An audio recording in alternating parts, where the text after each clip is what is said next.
আসসালামু আলাইকুম, তোমাদের প্রত্যেককে স্বাগতম আমার চ্যানেল ইজি আইসিটি স্কুলে, অর্থাৎ সব থেকে সহজ এইখানে। আমি আছি তোমাদের সাথে মোহাম্মদ বাইজিদ, এবং আজকে আমরা যে ক্লাসটা করব সেটা হলো অধ্যায় 5-এর 3 নম্বর ক্লাস। আজকের ক্লাসের টপিকগুলো একটু দেখো ভালো করে। এই টপিকগুলো অনেক দুর্বল স্টুডেন্ট যারা আছে তারা শুধু অধ্যায় 5-এর কয়েকটা টপিকই জানে, তারা মনে করে ওগুলো ইম্পর্টেন্ট না, এগুলো অনেক ইম্পর্টেন্ট স্যার। আজকের 5টা টপিক, এখান থেকে প্রচুর পরিমাণে কয়ের প্রশ্ন, ক্ষয়ের প্রশ্ন এবং গ এবং ঘ এই 4টা প্রকারের প্রশ্ন এখান থেকে আসছে। যেমন তুমি তাকায় দেখো যে কম্পিউটার মেমোরি 2023 সালের কোশ্চেনগুলো তাকায় দেখো, কম্পিউটার মেমোরি থেকে কতগুলো কোশ্চেন আসছে। এরপরে তোমার প্রোগ্রামের সংগঠন, এটা হলো একটা বেসিক লার্নিং, অর্থাৎ তোমাকে জানতে হবে। আর প্রোগ্রামের উন্নয়নের ধাপ, এটা হলো 4 মার্কের জন্য আসা কোশ্চেন, এবং এইটার যে ধাপগুলো আছে ওইখান থেকে প্রায় সময় 2 মার্কের কোশ্চেন চলে আসে এক একটা ধাপ থেকে। আর প্রোগ্রামের ত্রুটিসমূহ এবং প্রোগ্রাম ডিবাগিং, তো এই প্রোগ্রামের ত্রুটিসমূহ বা ডিবাগিংটা অনেক ইম্পর্টেন্ট একটা টপিক। এরপরে আমাদের আছে হলো তোমার সুডোকোড। ওকে, তাহলে এই সুডোকোডটা আবার 1 মার্কের জন্য খুব ভালো আসে। আমরা মাঝে মাঝে সুডোকোড তোমাকে ব্যাখ্যা করতে বলে, ওটা 2 মার্কের জন্য চলে আসে। তার মানে আজকের ক্লাসটা অনেকটা বেশি ইম্পর্টেন্ট স্যার, একটু কষ্ট করে মাথাটা দিয়ে রাখতে হবে। আর ক্লাস শুরু করার আগে দুইটা জিনিস তোমাকে আমি বলতে চাই, সেটা হলো আগামী ক্লাসে আমরা অ্যালগরিদম ফ্লোচার্ট শুরু করতেছি, এবং অ্যালগরিদম ফ্লোচার্ট সম্পর্কে তোমাকে ভালো মতো বোঝানোর পরে আমরা যেই সকল অ্যালগরিদম ফ্লোচার্ট আছে, অ্যাভারেজ বের করা, সিরিজ বের করা, তারপরে তোমার ওই যে বিভিন্ন জিনিসের ক্ষেত্রফল বের করা, টেম্পারেচার, ফারেনহাইট যা আছে, এই জিনিসগুলো সব আমরা খুব দ্রুত আস্তে আস্তে আমি শেষ করে ফেলবো, যেহেতু কোর্সটা তোমরা সিরিয়ালি ক্লাস করতেছো, এবং খুব খুব খুব তাড়াতাড়ি ইনশাল্লাহ এই ফুল কোর্সটা তোমরা পেয়ে যাবে। আর একটা জিনিস, দ্বিতীয় কথা, সেটা হলো যে তোমাদের জন্য অধ্যায় 4 অর্থাৎ HTML এর কোর্সটা ওপেন করা হয়েছে। ওইটা যারা জয়েন করতে চাও তারা অবশ্যই এখানে নাম্বার দেওয়া আছে, এখানে যোগাযোগ করে তোমরা ওইটায় জয়েন করতে পারো। ওকে, তাহলে চলো আমরা আমাদের ক্লাসটা শুরু করি। তাহলে প্রথমেই যে টপিকটা আমাদের আছে সেটা হলো কি কম্পিউটার মেমোরি। ভালো করে একটা জিনিস মাথায় নাও স্যার, আমি যে কোর্সগুলো করাচ্ছি সেই কোর্সগুলোর ভিতরে টোটাল কনসেপ্টগুলো থাকবে খুব বৃহৎভাবে, অর্থাৎ যত রকমের তোমার কনসেপ্ট আছে তোমার বইয়ের ভিতরে সকল কিছু এখানে আলোচনা করা হবে। এই জন্য আমি কোনো কিছু ফালাই দিতে পারবো না। এই জন্য সব থেকে লেস এবং হাই যেটাই হোক না কেন, আমি পরিপূর্ণভাবে তোমাকে ওইটা সুন্দর করে বুঝাই দেবো, যাতে তোমার বেসিক কনসেপ্ট ভালো থাকে। বর্তমানে আমাদের যেটা প্রবলেম হচ্ছে সেটা হলো 2023 সাল থেকে দেখা যাচ্ছে যে আমাদের কোশ্চেনগুলো একটু আপডেটেড আসতেছে এবং বেসিকের উপর বেশি জোর দিয়ে আসতেছে, অর্থাৎ এমন কিছু কোশ্চেন দিচ্ছে ক খতে বা সামথিংয়ে, যে ওই জিনিসগুলো ছেলে মেয়ে ধরতে পারতেছে না। সো এই ক্লাসগুলো খুব মনোযোগ দিয়ে করতে হবে যদি তুমি তোমার ভালো চাও। আর আরেকটা জিনিসের জন্য আমি ক্ষমা প্রার্থী, আমার হালকা ঠান্ডা লাগছে, যার জন্য কণ্ঠটা একটু ভারী লাগতে পারে তোমার। ওকে, তাহলে কম্পিউটার মেমোরি। কম্পিউটার মেমোরি হলো আমরা যেই প্রোগ্রামের কাজটা করতেছিলাম, আমরা গতদিন পর্যন্ত যেই কম্পাইলার, ইন্টারপ্রিটার এগুলো নিয়ে পড়ছি, কিন্তু এখন আমরা দেখতেছি যে কম্পাইলার, ইন্টারপ্রিটারের পরে ছোট্ট আরেকটা জিনিস আমাদের আগে থেকে মনে রাখতে হবে, সেটা হলো কম্পিউটার মেমোরি। তুমি যত কিছু কম্পিউটারে করো না কেন, তথ্য ডিপেন্ডেন্ট যত কিছু করো, সকল কিছু কিন্তু কম্পিউটারে কোথায় থাকে, কোনো না কোনো মেমোরি সেক্টরে জমা রাখতে হয় স্যার। ওই মেমোরি সেক্টর মানে হলো, মেমোরি বলতে তুমি বোঝোই যে অর্থাৎ যেখানে কোনো কিছু জমা থাকে। তাহলে কম্পিউটারে তুমি যে ধরনের কোডিংয়ের কাজ করবা, অথবা কোনো তথ্য রাখো, অথবা কোনো তথ্য প্রদর্শন করো বা দেখো, সকল কিছুই কম্পিউটারের মেমোরি থেকে তোমার সামনে উপস্থিত হচ্ছে। ওকে, তাহলে এই যে মেমোরিটা, এই মেমোরিটা আমাদের কি আছে, কম্পিউটার সাধারণত 2টা প্রকার আছে। তোমাদের ইন্টারমিডিয়েটের সাপেক্ষে কম্পিউটার মেমোরির এই 2 প্রকারের ভিতর আরও অনেকগুলো ভাগ আছে, কিন্তু তোমাদের জন্য এখানে 2টা প্রকারকে বেশি প্রায়োরিটি দেওয়া হয়েছে। একটা হলো তোমার অস্থায়ী মেমোরি, অস্থায়ী, ঠিক আছে, এটাকে বলা হয় ভোলাটাইল মেমোরি। আর আরেকটা হলো স্থায়ী মেমোরি, এটাকে বলা হয় নন ভোলাটাইল মেমোরি। এখন আমরা একটু এটা সম্পর্কে জানার চেষ্টা করি স্যার। তুমি তোমার কম্পিউটারের ভিতরে যদি এমন মেমোরি থাকে, মনে করো তুমি তোমার কম্পিউটারে একটা মুভি তুমি রেখে দিছো। ওকে, তুমি তোমার ফ্রেন্ডের থেকে একটা মুভি ভালো লাগছে, তুমি ওটা নিয়ে তোমার কম্পিউটারে রাখলা। রাখার পরে তুমি তখনও দেখতে পারো, আবার তুমি যদি 8-10 দিন পরে দেখো, তখনও তুমি এই মুভিটা দেখতে পারবা। তার মানে এই মুভিটা কিন্তু মুছে যায় নাই স্যার, ঠিক আছে, এই মুভিটা মুছে যায় নাই। তার মানে মুভিটা একটা জায়গায় পার্মানেন্টভাবে স্টোর হয়ে আছে, যতক্ষণ না পর্যন্ত তুমি ডিলিট করতেছো ততক্ষণ এটা ডিলিট হবে না। এইটাকে বলা হয় নন ভোলাটাইল মেমোরি, অর্থাৎ যেটা তথ্যটা কখনো ডিলিট হয় না যতক্ষণ না পর্যন্ত তুমি ওটাকে ডিলিট করতেছো বা মুছে ফেলতেছো। ওকে, আর ভোলাটাইল মেমোরিটা কি? ভোলাটাইল মেমোরিটা তোমার হলো যে যে তথ্যটা একটা ক্ষুদ্র সময়ের জন্য কোনো মেমোরি হেল্প নিয়ে তোমার সামনে প্রদর্শন করে। যেমন মুভিটা তোমার হার্ড ডিস্কে বা তোমার কম্পিউটারের যেটা পার্মানেন্ট স্টোরেজ জায়গা, ওইখানে জমা আছে, কিন্তু তুমি যখন মুভিটা ডাবল ক্লিক করে ওপেন করতেছো, ওইখান থেকে মুভিটারে একজন ক্যারি করে তোমাকে স্ক্রিনে দেখতে সহায়তা করে। সেই একজনের নাম হলো র্যাম, এবং আরও কেউ কেউ আছে ছোটো ছোটো জিনিস, রেজিস্টার, ক্যাশ মেমোরি এখানে কাজ করে।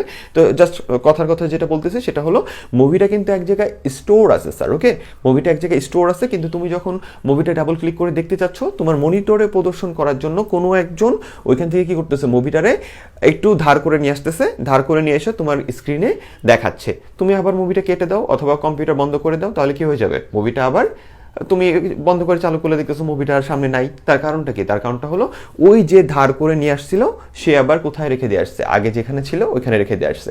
কনসেপ্টটা এটা থেকে একটু অন্যরকম, বাট তোমাকে বোঝানোর জন্য সর্বোচ্চ সহজ আমি এটাই বলতে পারি। ওকে, তাহলে এইখানে যে এই যে তোমার সামনে মুভিটা প্রদর্শন করলো, বাট তুমি কেটে দিলে অথবা কম্পিউটার বন্ধ হয়ে গেলে মুভিটা আবার চলে যাচ্ছে, একবারে চলে যাচ্ছে না, বাট যে নিয়ে আসছিল তার থেকে চলে যাচ্ছে, এই কনসেপ্টটার নাম হলো তোমার ভোলাটাইল মেমোরি, অর্থাৎ যে ভুলে যায়। ঠিক আছে, জাস্ট কিডিং, মানে মনে রাখার জন্য এটা তোমাদের বলি যে ভুলে যায় আরেকজন যে ভুলে না। ওকে, তাহলে ভোলাটাইল মেমোরিটা কি? ভোলাটাইল মেমোরি হলো এমন এক ধরনের মেমোরি যে তুমি কম্পিউটারের ভিতরে স্টোরেজ অবস্থা অনেক কিছু আছে, তুমি কোনো কিছুর কাজ চাইলে বা দেখতে চাইলে কোনো একটা মেমোরি ওই জিনিসটাকে তোমার সামনে রিপ্রেজেন্ট করে, এবং তুমি যদি আবার বন্ধ করে দাও তাহলে এই মেমোরিটা ওই তথ্যটাকে আবার কি করে, ছেড়ে দেয়, অর্থাৎ এটা দরকার নাই। ঠিক আছে, যেমন তুমি ওই যে মুভিটা সার্চ দিলে, মুভিটা আবার কেটে দিলে অথবা কম্পিউটার অফ হয়ে গেলে মুভিটা কিন্তু আর তোমার সামনে চলমান অবস্থা থাকে না, মানে অফ করে কম্পিউটার চালু করলে দেখবে কম্পিউটার আগের মতো আবার। ঠিক আছে, মুভি চালু অবস্থা নাই, কিন্তু মুভি কিন্তু ডিলিট হয় নাই। কারণ কি? মুভিটা কোথায় আসছে? মুভিটা আসতে হলো নন ভোলাটাইল মেমোরিতে। একজন ভোলাটাইল অর্থাৎ একজন ক্ষুদ্র বা ছোটোখাটো একটা মেমোরি সাইজ সে কি করছিল, মুভিটা এনে তোমার সামনে দেখাইতেছিল, দেন তুমি যখন কম্পিউটার অফ করে দিছো বা সামথিং, তখন আবার সে মুভিটাটা আবার তার স্টোরেজের ওইখানেই রেখে দিছে বা ওইখানেই আছে। ঠিক আছে, জাস্ট সে শুধু একটা ভায়া করে তোমাকে দেখাইতেছিল। তাহলে ভোলাটাইল মেমোরিটা কি? এটা হলো কম্পিউটার বন্ধ করলে এই মেমোরি হতে তথ্য হারিয়ে যায়। ঠিক আছে, তাহলে এই মেমোরিটা ওই যে র্যাম টাইপের জিনিসটা, র্যাম তাহলে কি কাজ করে? তোমার যে সফটওয়্যার নিয়ে তুমি যে কাজ করো ওই সফটওয়্যারটা র্যাম ক্যারি করে তোমাকে চালাইতে সহায়তা করে, অথবা কোনো গেম খেললে র্যামটা ওই গেমটা ওপেন করতে সহায়তা করে। এই জন্য তুমি তোমার কম্পিউটার এবং মোবাইল কেনার সময় তুমি দেখো র্যাম আর রোম, তাহলে র্যাম থাকে তোমার 8 GB। ঠিক আছে, তার মানে এটা একই সময় 8 GB টাইপের তথ্য তোমার সামনে রিপ্রেজেন্ট করতে পারতেছে। আর রোম মনে করা আছে 1000 GB, তার মানে কি? তার মানে হলো 1000 GB পর্যন্ত তথ্য তুমি পার্মানেন্টভাবে কি করতে পারবা, স্টোরেজ করতে পারবা। সহজে এইটুকু বলা যায়। ওকে, তাহলে আমার ভোলাটাইল মেমোরিটা কি? এটা একটা কাইন্ড অফ র্যাম অথবা ক্যাশ মেমোরি। ক্যাশ মেমোরি কি ওটা আমরা সামনে জানবো। তাহলে ও কি করতে পারে? ওই যে র্যামটা তোমার 1000 GB থাকে না কেন? কারণ র্যাম থাকে 8 GB, 12 GB, 16 GB এরকম থাকে, ঠিক না? তাহলে র্যামটা কেন এইটুকু থাকে? তার কারণটা হলো সে এই পরিমাণ তথ্য সামনে রিপ্রেজেন্ট করতে পারবে, বা এইরকম পাওয়ারফুল তথ্যগুলো সে তোমার সামনে চালায় দেখাইতে পারবে। ঠিক আছে, আর পার্মানেন্ট স্টোরেজ থাকে হাজার হাজার জিবি, কারণ ওইখানে তুমি হাজার হাজার জিবি কি করতে পারো, রেখে দিতে পারো। ওকে, তাহলে আমাদের এই ভোলাটাইল মেমোরিটা কি? এটা দ্রুত গতিতে কাজ করে, এটা কাজ করার অনেক ফাস্টেস্ট রেট থাকে। আর নন ভোলাটাইল মেমোরি এটা একটু ধীর গতিতে কাজ করে। ওকে, আর এটা কি থাকে? অল্প ডেটা জমা রাখতে পারে। এই যে মাত্রই আমি বললাম যে র্যাম টাইপের জিনিসের জায়গাগুলো কি হয়, একটু ছোট হয়, বা আরও যেগুলো রেজিস্টার ওগুলো তো আরও ছোট জায়গা। ঠিক আছে, ক্যাশ মেমোরি ওগুলো আরও মোটামুটি ছোট জায়গা। ঠিক আছে, তাহলে ভোলাটাইল মেমোরি কি হয়? সাধারণত জায়গাটা হয় একটু ছোট। আর নন ভোলাটাইল মেমোরিটা অনেক জায়গা, ওদের অনেক জায়গা। এখানে তোমার সাধারণত যে কোনো আইসিটির প্রোডাক্টে নন ভোলাটাইল মেমোরি থাকে অনেক বেশি পরিমাণ, এবং এখানে তুমি অনেক তথ্য জমা রাখতে পারো। এরপরে কি আছে? তুলনামূলকভাবে মূল্য বেশি থাকে কার? Volatile memory. তুলনামূলক মানে কি? তোমার এই যে নন ভোলাটাইল মেমোরি, যেটা মনে করো হার্ড ডিস্ক তোমার কম্পিউটারের, ওই হার্ড ডিস্কের আকার আকৃতি সাইজ অনুযায়ী ভিতরের তোমার কি বলে ওইটাকে কতটুকু তুমি তথ্য জমা রাখতে পারো, সেই অনুযায়ী ওইটার দাম মোটামুটি সস্তায় বলা যায়। ঠিক আছে, কিন্তু এদের দেখা যায় যে র্যামের আকৃতিও ছোট, তথ্য নিতে পারে অল্প পরিমাণ, 8 GB, 10 GB, 4 GB। ঠিক আছে, কিন্তু ওই তুলনায় ওদের দামটা মোটামুটি অনেক বেশি থাকে তুলনামূলকভাবে। ওকে, তাহলে তুলনামূলকভাবে এদের দামটা অনেক বেশি থাকে, আর তুলনামূলকভাবে এদের দামটা কি থাকে? একটু কম থাকে। আর আমরা এক্সাম্পলে দিছি হলো র্যাম এবং ক্যাশ মেমোরি, আর এখানে দিচ্ছে রোম এবং এইচডিডি হার্ড ডিস্ক ড্রাইভ। ওকে, রোম ঠিক আছে আমাদের পার্মানেন্ট স্টোরেজ যেটা আমাদের কম্পিউটার সেটা, এবং হার্ড ডিস্ক ড্রাইভ কাছাকাছি যদিও সেম, এদের ভিতরে একটু পার্থক্য আছে যেটা তোমাদের আপাতত নাই। তাহলে কথা হলো এইটা কি আসে স্যার? জি, এটা 2 মার্কের জন্য আসে। তুলনামূলক আলোচনাটা একটু মনে রাখতে হবে, এবং যে কোনো একটা সম্পর্কে প্রায় সময়ই আসে। এরপরে ক্যাশ মেমোরি, এটা এখনো আসেনি, বাট তোমাদের জন্য জানা অনেক দরকার। আমাদের কম্পিউটার সেক্টরে প্রসেসর, আমরা সবসময় যেটা বলি যে প্রসেসর কাজ করে। এই প্রসেসরের কাজগুলো নিয়ন্ত্রণ করার জন্য তার আশেপাশে আরও কিছু মেমোরি থাকে স্যার, ওইটার নাম হলো ক্যাশ মেমোরি। ওকে, তাহলে ক্যাশ মেমোরিটা কি? ক্যাশ মেমোরি একটা ছোট ধরনের মেমোরি, যে কোথাও অবস্থান করতেছে, প্রসেসরের কাজে সহায়তার জন্য সে কাজ করে থাকে। তাহলে ক্যাশ মেমোরিটা কি? চলো আমরা একটু জানি। তাহলে ক্যাশ মেমোরি হলো একটি উচ্চ গতির সেমিকন্ডাক্টর কম্পিউটার মেমোরি যা সিপিইউ এর গতি এবং কার্যক্ষমতা বৃদ্ধি করতে ব্যবহৃত হয়। সংজ্ঞাটা সুন্দর করে লিখে নিও, কারণ এটা আসার সম্ভাবনা খুব বেশি এখন। ঠিক আছে, তাহলে ক্যাশ মেমোরিটা এমন এক ধরনের মেমোরি যেটা কি আছে আমাদের সিপিইউ এর কি করে গতি এবং কার্যক্ষমতা বৃদ্ধিতে এটা সহায়ক ভূমিকা পালন করে। এরপরে আমরা চলে আসছি 4 মার্কের একটা টপিকে স্যার, সেটা কি, সেটা হলো প্রোগ্রামের, সরি 4 মার্ক না, এটা জাস্ট 2 মার্কের জন্য মাঝে মাঝে স্যারটা কলেজের পরীক্ষায় দিয়ে দেয়, এটা তোমার জন্য জানাটা দরকার, বেশি গ্যাদারিং করা দরকার নাই। ওকে, 4 মার্কের টপিক হলো এইটা, প্রোগ্রাম সংগঠন। আমি কিন্তু তোমাদের পড়াই, তোমাদের যত রাইটারের বই আছে সকল রাইটারের বই, মানে যতটুকু আমার আয়ত্তে আছে যে কয়টা রাইটারের বই ভালো ওই কয়টা রাইটারের বই আমি দেখি, বোর্ড বই সহ সব কিছু মিক্স করে একটা লম্বা আলোচনা দিয়ে আমি তোমাদের ক্লাসগুলো সাজাই। আমাকে একটু বিশ্বাস করতে হবে 3.2 এর মতো, আমি যেমন একটা নির্দিষ্ট রাস্তা দিয়ে শেষ করতে করতে 3.2 তুমি দেখছো কি শেষ ক্লাসে যায় তো তোমরা সবাই ফিদা হয়ে গেছো যে স্যার কীভাবে শেষ করে দিলেন কত সুন্দর করে। একইভাবে অধ্যায় 5-এর জন্য স্যার আমাকে একটু ট্রাস্ট করতে হবে, আমি তোমাকে একটা নির্দিষ্ট রাস্তা নিয়ে যাব যেটা হবে সব থেকে সহজ রাস্তা, কিন্তু যেভাবে সাজায় সাজায় পড়াচ্ছি প্রত্যেকটা সিরিয়ালি থাকবে, ধারাবাহিক, তাই ক্লাসগুলো সিরিয়ালি করবা এবং একটু কষ্ট করে যা বলি শুনবা এবং নোট করবা। ওকে, তাহলে এরপর আসে হলো প্রোগ্রাম সংগঠন। প্রোগ্রাম সংগঠনটা হলো এটা একটা কনসেপ্ট, এটা একটা কনসেপ্টে কি, মনে করো যে তুমি একটা প্রোগ্রামের কাজ করবা। প্রোগ্রামের কাজ মানে কি, এটা আমরা অ্যালগোরিদম ফ্লোচার্টের পরে যখন সি প্রোগ্রাম করব একবার সহজে করবে ইনশাল্লাহ, আমি তোমাকে কথা দিচ্ছি যে তুমি 2 ক্লাস আমার করলে তুমি নিজে সি প্রোগ্রাম লিখতে পারবা, কোনো প্রবলেম হবে না।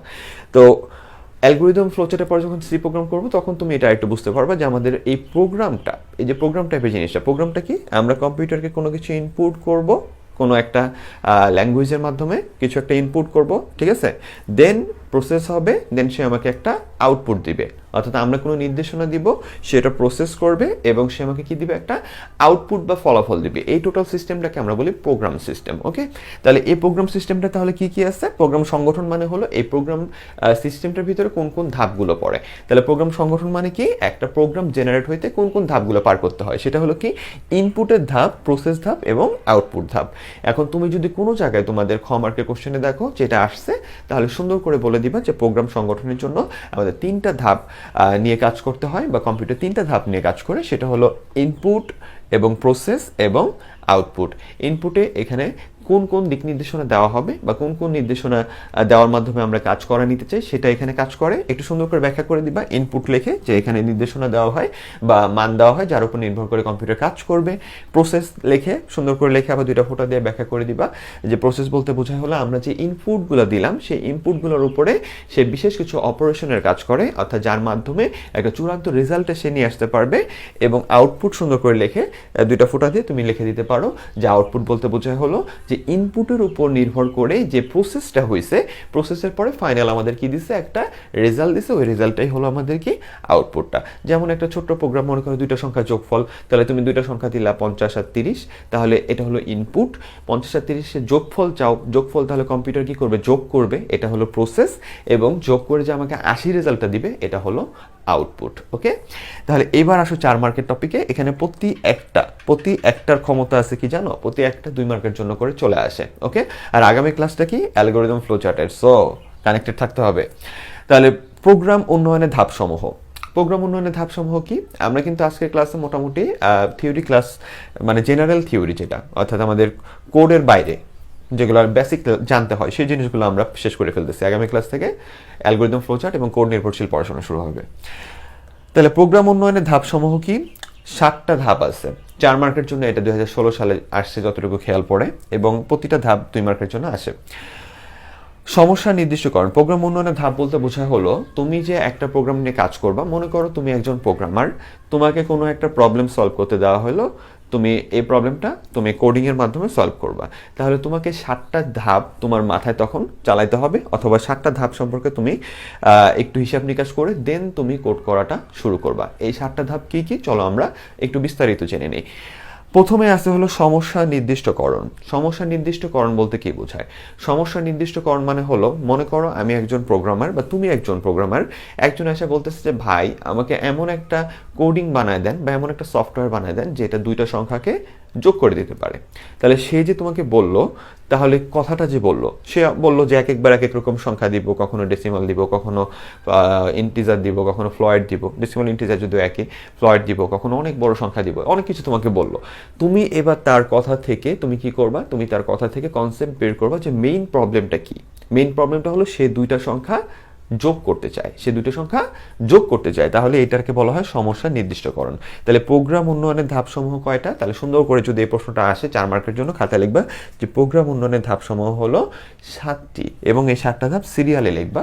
দেন তুমি লিখবা যে সমস্যা নির্দিষ্টকরণ লিখবা, ঠিক আছে, লিখে 2টা ফোঁটা দিয়ে ওটা ব্যাখ্যা করবা, যদি তোমার 4 মার্কের জন্য আসে।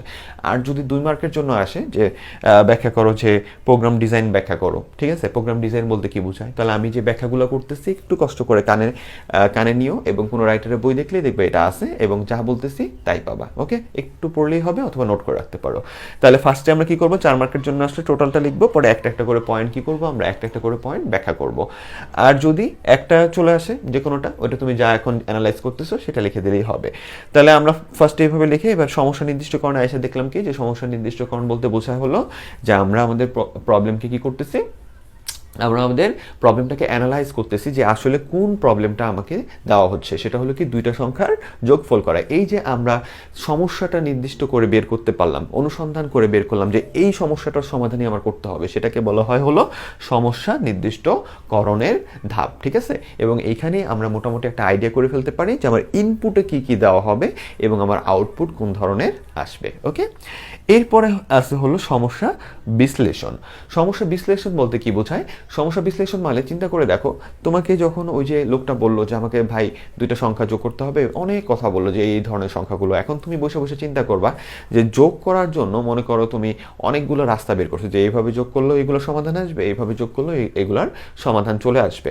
এখন তোমাকে যেটা করতে হবে সেটা হলো যে তুমি যদি অনেকগুলো রাস্তা থাকে এই প্রবলেমটা সলভ করার, কিন্তু তুমি তো কোডের ভিতর, তুমি যে কোড করবা ফিউচারে ইনশাল্লাহ, ওই কোডের ভিতরে তো তুমি সবগুলো সমাধান দিবা না যে এইভাবেও করা যায় এইভাবেও করা যায়, ওখানে তুমি বেস্টটা দিবা যেটা তোমার জন্য ভালো, যে ইউজ করবে এই প্রোগ্রামটা তার জন্য কি হবে, ভালো হবে। তাহলে এটা হলো আমাদের কি সমস্যার বিশ্লেষণ। সমস্যা বিশ্লেষণ মানে আমরা এখানে ভালো করে অ্যানালাইজ করব যে কত রকমের এটা সমাধান আছে, এবং এই সমাধানটা আমরা সেটাই ব্যবহার করব যেটা আমার ইউজারকারী অর্থাৎ ব্যবহারকারী এবং আমার জন্য কি অনেক বেটার হবে। ওকে, এরপরে ধাপটা হলো আমাদের প্রোগ্রাম ডিজাইন। প্রোগ্রাম ডিজাইনটা হলো আমাদের এই কনসেপ্টের ভিতরে প্রোগ্রাম উন্নয়নের ধাপ যেটা আছে, এই কনসেপ্টের সব থেকে ইম্পর্টেন্ট ধাপ হলো প্রোগ্রাম ডিজাইন।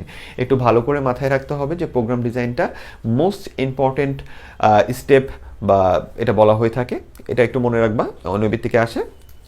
তাহলে এখন কথা হলো যে এখানে কি করে, এখানে হলো তুমি যখন সমস্যা আইডেন্টিফাই করছো এবং বিশ্লেষণ করছো, এবার তুমি খাতার ভিতরে অথবা যে কোনো জায়গায় তুমি অ্যালগোরিদম আর ফ্লোচার্ট করবা। বুঝতে পারছো? এখন যদি এমসিকিউতে আসে যে অ্যালগোরিদম এবং ফ্লোচার্ট প্রোগ্রাম উন্নয়নের কোন ধাপের অন্তর্গত, তাহলে এটা হলো প্রোগ্রাম ডিজাইনের অন্তর্গত। দেখছো কত পড়া আছে এখানে। তাহলে অ্যালগোরিদম আর ফ্লোচার্ট করবো আমরা এই ধাপে, অর্থাৎ আমরা এই ধাপে অ্যালগোরিদম ফ্লোচার্ট করে আমরা একটা ছোটোখাটো ডিজাইন করব, যে আমরা একটা প্রবলেম যে সলভ করবো ওই প্রবলেমটা যাতে এইভাবে সলভ করা যায় বা কোনভাবে সলভ করলে সহজ হবে, আমরা কিভাবে কোডটা শুরু করব, কিভাবে কোডের ভিতরে এই ইনপুট নেব, মানে আউটপুটের ব্যবস্থা করব, এই সকল জিনিসগুলো আমরা এই প্রোগ্রাম ডিজাইন ধাপ, অর্থাৎ এর ভিতরে কি আছে অ্যালগোরিদম ফ্লোচার্ট, তার ভিতরে আমরা ডিজাইন করে করে আস্তে আস্তে কি করতে শুরু করব, একটা সহজ একটা ডেমো তৈরি করব, যার কারণে ভবিষ্যতে আমার কোড করতে যাতে কি হয় সহজ হয়, অর্থাৎ কোডটা করতে আমার জন্য কি হবে অনেক সহজ হবে। ওকে, তাহলে এরপরে অর্থাৎ অ্যালগোরিদম ফ্লোচার্ট তুমি সাজায় ফেলছো সুন্দর করে, এর পরবর্তী ধাপ হলো প্রোগ্রাম ডেভেলপমেন্ট বা কোডিং। এই পার্টটা আবার একটু বেশি আসে কলেজের পরীক্ষায়, একটু মাথায় রেখো, প্রোগ্রাম ডেভেলপমেন্ট বা কোডিং। তাহলে কখন এটা আসলো, আমরা যখন অ্যালগোরিদম ফ্লোচার্ট করে ফেলছি, তুমি একটা প্রোগ্রামার, তুমি অ্যালগোরিদম ফ্লোচার্টটা করছো, ফার্স্টে সমস্যা শুনছো, নির্দিষ্ট করছো, মানে বের করছো এই সমস্যার সমাধান করব, কিভাবে সমস্যার সমাধান হবে এবং কোনটা ভালো সেটা বের করলা এখানে, তারপরে তুমি অ্যালগোরিদম ফ্লোচার্ট করলা, দেন তুমি এবার কি করবা, কোডিং করবা। ওকে, তাহলে তুমি ফাইনালি কিসে বসলা, কোড করতে বসলা। কোড করে করে তাহলে তোমার হাতে এখন কি আছে, অ্যালগোরিদম ফ্লোচার্ট যেহেতু আছে, তার মানে কোডিংটা তোমার জন্য কি হবে, একটু সহজ হবে। তুমি ওই রাস্তা বা ওই টাইপের আমাদের কেন ইন ফিউচারে যখন ক্লাস করবো না তখন বুঝতে পারবে যে কেন অ্যালগোরিদম ফ্লোচার্টটা আমাদের করা লাগে। এর কারণে আমরা সহজে চিন্তা করতে পারি যে আমরা এইভাবে কোডিংটা করলে, কারণ কোডিংয়ে অনেক নিয়ম কানুন আছে, তখন আমরা সহজে চিন্তা করতে পারি যে এইভাবে কোডিংটা করলে কি হবে, আমার কোডটা সহজে রান করবে এবং সহজে কোডটা বাস্তবায়ন করা সম্ভব হবে। ঠিক আছে, তাহলে ওইটাকে আমরা বলি প্রোগ্রাম ডেভেলপমেন্ট বা কোডিং। তাহলে কোডিংটা বলতে বোঝায় হলো যেখানে আমরা ওই অ্যালগোরিদম ফ্লোচার্টের যেই ডেমোর কাজটা করছি সেই কাজটা আমরা এখানে কম্পিউটারের ভাষার মাধ্যমে, অর্থাৎ ওই যে ল্যাঙ্গুয়েজ ভাষা বিভিন্ন রকমের হাই লেভেল ল্যাঙ্গুয়েজ বা সামথিং দিয়ে আমরা এখানে এটা কি করি, কোডের মাধ্যমে কম্পিউটারকে দিয়ে দিই। পরে কম্পিউটার আমাদের কি করবে, পুরো সিস্টেমটা সে বুঝবে এবং আমরা তাকে যে ইনপুট দিছি, যা দিছি সেটা অনুযায়ী সে প্রসেস করে আমাদের আউটপুটের ব্যবস্থা করে দিবে। তাহলে এই ধাপটা কোনটা, এটা হলো কোডিং ধাপ, যেখানে আমরা আমাদের জেনারেশন ল্যাঙ্গুয়েজ যেটা আমরা আছে আমাদের যে high level language, low level language, এই টাইপের ল্যাঙ্গুয়েজ দিয়ে আমরা কম্পিউটারের সাথে যোগাযোগ করি, অর্থাৎ এখানে আমরা কোডিং করি এবং কোডিংয়ের মাধ্যমে আমরা আউটপুটটা পাই। এরপরে আমাদের আছে হলো প্রোগ্রাম বাস্তবায়ন। প্রোগ্রাম বাস্তবায়ন বলতে নর্মালি আসলে কি বোঝায়, যে আমরা এই যে কোডিংটা করলাম, ওকে, তো কোডিংটা করার পরে আমরা একটু খেয়াল রাখি যে কোডিংয়ে কোনো ভুল হইলো কিনা, অথবা কোডিংটা ঠিকমতো রান করতেছে কিনা এবং আউটপুটগুলো সন্তোষজনক বা ঠিকঠাক মতো আসতেছে কিনা, এই জিনিসটা আমরা এই জায়গাটায় প্রোগ্রাম বাস্তবায়নের ধাপের ভিতরে খেয়াল রাখি। ওকে, এই জিনিসটা কিন্তু তোমাকে যে লিখে লিখে খেয়াল রাখতে হবে যখন তুমি প্রোগ্রামার হয়ে গেছো তা না। এই কয়টা জিনিস আমরা সিরিয়ালে ভাবি যাতে আমাদের বড় প্রোগ্রামের এই যে কাজটা তোমাকে যে সবাই যোগ করতে দিবে তা তো না, কেউ আসবে অনেক বড় বড় প্রবলেম নিয়ে। এই জিনিসগুলো যাতে একটা সুন্দর ফ্রিকুয়েন্ট একটা কি বলে রাস্তায় আমরা যাতে সলভ করে নিয়ে আসতে পারি, সহজভাবে সলভ করে বের করে নিয়ে আসতে পারি, এই জন্য এই সিরিয়ালের মাধ্যমে আমরা ওই জিনিসটাকে, প্রবলেমটাকে আস্তে আস্তে ভাঙি। বুঝতে পারছো? তাহলে আমাদের প্রোগ্রাম বাস্তবায়নে আমরা কি কোডটা করে ফেলছি, কোডটা ঠিকমতো রান করলো কিনা, কোডটা ঠিকমতো আউটপুট দিচ্ছে কিনা, সব কিছু ঠিকঠাক আছে কিনা, এই জিনিসগুলা কোনো ভুল গেল কিনা, ভুল গেলে আমরা কি করবো, এটাকে আবার সংশোধন করব, এই টাইপের যে কাজগুলো আছে সেটাকে আমরা বলি হলো প্রোগ্রাম বাস্তবায়ন। ওকে, তারপর আছে হলো প্রোগ্রাম ডকুমেন্টেশন। ওকে, প্রোগ্রাম ডকুমেন্টেশনটা এটা একটা ইম্পর্টেন্ট ধাপ, যদিও এটা সম্পর্কে 2 মার্কের কোশ্চেন খুব কম আসে, কিন্তু একটু জানা দরকার তোমাদের। তো আমাদের প্রোগ্রামের যে বাস্তবায়ন আছে এরপরে আমরা কি করি, এখানে ভবিষ্যতের জন্য রক্ষণাবেক্ষণের কাজ করি। ভালো করে বুঝো, ভবিষ্যতের জন্য রক্ষণাবেক্ষণ, অর্থাৎ আমরা এই প্রোগ্রাম ডকুমেন্টেশনে যে ধাপটা আছে এখানে আমরা খেয়াল রাখি হলো যে এই প্রোগ্রামটা কোন সিস্টেমে আমি করছি, কোন ল্যাঙ্গুয়েজ দিয়ে করছি, কোন উদ্দেশ্যে করছি, কোন ধরনের সমস্যা সমাধানের জন্য করছি, এই জিনিসগুলোর একটা নোট আমরা রেখে দিই, অর্থাৎ এই জিনিসগুলোকে আমরা কোনোভাবে একটু প্রায়োরিটি দিয়ে রাখি, যার কারণে আমরা খেয়াল রাখতে পারি যে ভবিষ্যতে যাতে এই প্রোগ্রামটাকে যদি আবার ডেভেলপ করতে হয়, কারণ তুমি মনে করো একটা কোম্পানির আন্ডারে একটা সফটওয়্যার বানাই দিচ্ছে, এখন কোম্পানির 5 বছর পরে ওই লোকটা বা 2 বছর পরে আবার আসতে পারে যে ভাই আমার লোক সংখ্যা বাড়ছে, ভাই আমার এই জিনিসগুলোও এই সিস্টেমের ভিতরে অ্যাড করে দিতে হবে। তখন যাতে তুমি কি করতে পারো, যে জিনিসটা বাস্তবায়ন করলো কোডিংয়ের মাধ্যমে বাস্তবায়ন, অর্থাৎ তোমার রান করলো সুন্দর মতো বুলটুল থাকতে ঠিকঠাক করে যে বাস্তবায়ন করলা, এই বাস্তবায়ন কোডটাকে তখন যাতে তুমি কি করতে পারো, মডিফাই করতে পারো, ভালো মতো আবার অ্যানালাইজ করতে পারো যে কোন কোডটা ছিল এই কোডটা, ওকে এটার জানি কীভাবে আরও বাড়াবো, আচ্ছা তখন তোমার যাতে সুবিধা হয় সেই জন্য আমরা প্রোগ্রাম ডকুমেন্টেশন পার্টটার হেল্প নিই। অর্থাৎ এইখানে আমরা ডকুমেন্ট করে রাখি। ডকুমেন্ট মানে কি, লিপিবদ্ধ বা কিছু জিনিস লিপিবদ্ধ করে রক্ষণাবেক্ষণ করে রাখি যে আমরা এই কোডটা যে প্রবলেমটা আমাদের দেওয়া হয়েছিল সেই প্রবলেমটা কোন ধরনের ল্যাঙ্গুয়েজ দিয়ে সলভ করছি, কিভাবে সলভ করছি, উদ্দেশ্য কী ছিল, প্রবলেম কী ছিল, এই জিনিসগুলোকে আমরা একটু কী করে রাখি, লিপিবদ্ধ করে রক্ষণাবেক্ষণ করে রাখি। এরপরে হলো প্রোগ্রাম রক্ষণাবেক্ষণ। এটা আমাদের একটা ইম্পর্টেন্ট ধাপ। এই প্রোগ্রাম রক্ষণাবেক্ষণ বলতে বোঝায় হলো আমাদের সকল কিছু কমপ্লিট হয়ে গেছে। তো সকল কিছু কমপ্লিট হয়ে যাওয়ার পরে আমাদের যেটা এখন খেয়াল রাখতে হবে সেটা হলো যে আমরা প্রোগ্রামের ক্ষেত্রে অনেক কিছুই খেয়াল করি যে এখানে প্রোগ্রামটা ভবিষ্যতে আধুনিকরণ করতে হবে। আধুনিকরণ মানে কি, সময়ের সাথে এটাকে আরেকটু আপডেটেড করতে হবে। তারপরে হলো প্রোগ্রামটা তোমার খেয়াল রাখতে হবে যে এই প্রোগ্রামটা আমাদের সময় উপযোগী কিনা, যে কোম্পানিকে তুমি সার্ভ করছো সে কোম্পানির সকল রিকোয়ারমেন্ট ফিল আপ করে কিনা, এই জিনিসগুলা।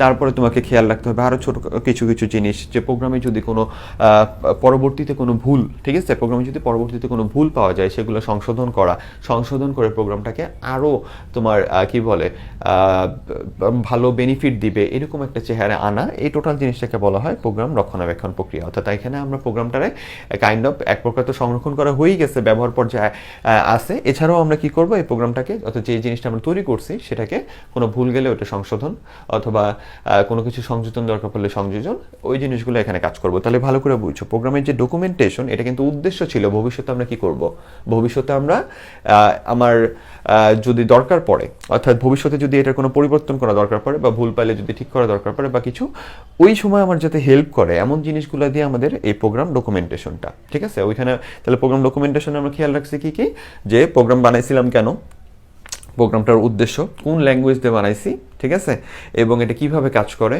কোন ধরনের ইনপুট নেয়, কোন ধরনের আউটপুট নেয়, এগুলো ছিল এখানে।